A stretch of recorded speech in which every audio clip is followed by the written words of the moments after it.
This video series is meant for first year MBA students and will help them in the course Quantitative Techniques or Business Statistics.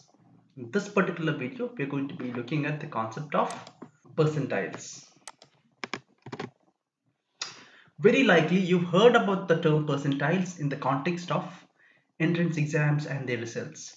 Typically, the CAT Common Admission Test exam conducted by the Indian Institutes of Management for admission to their MBA or PGDM program. So the words like 95 percentile score, 98 percentile score are often bandied out. So let's just try to understand what it actually means. So typically in CAT exam, let's say lakhs of people, right? Let's assume 2,50,000 people have written the exam this year. Okay, so if you have obtained the 95th percentile score, it would mean that you are better than 2,37,500 people who have taken the exam. Or in other words, you are amongst the top 12,500 people. So you are in the top 5%. 95 percentile score in a test in which 2,50,000 people have written would mean that you are better than 2,37,500 people who have written the exam, and you are amongst the top 12,500 people in the test. Okay, it has nothing to do with the total marks. It doesn't tell you how much or what is your marks out of 100. It doesn't say that you've scored 95% marks. Okay? It's a relative positional term which tells you how much better you are amongst your peer competitors. Now let's try to understand the concept of percentiles when a certain data set is given. So we have the data set here. Let's first, as always, try to arrange it in ascending order. Let's copy it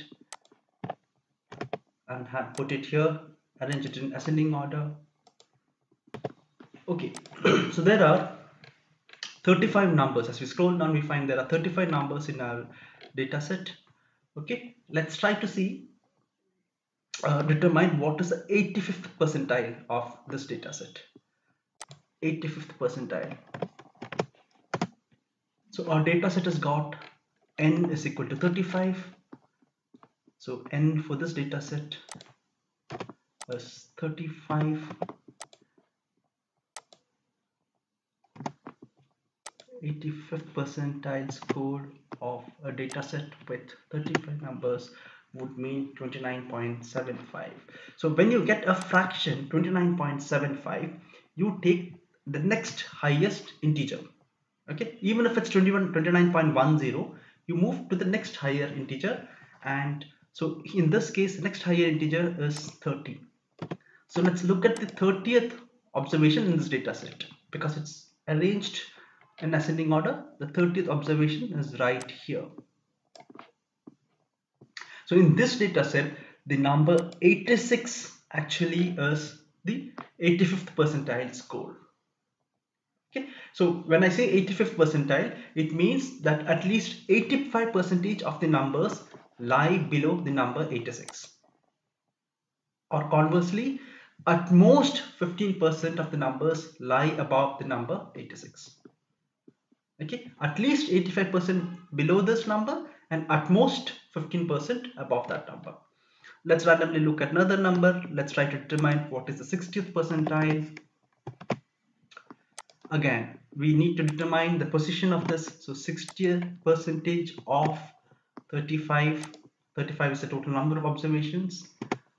21. So because it's a perfect whole number, we can straight away pick up the 21st number in the sorted array. That happens to be 49. The idea of percentiles is the position in a sorted array, and when you say a 60th percentile, it means at least 60% of the values will lie below that, and at most 40% will lie above that.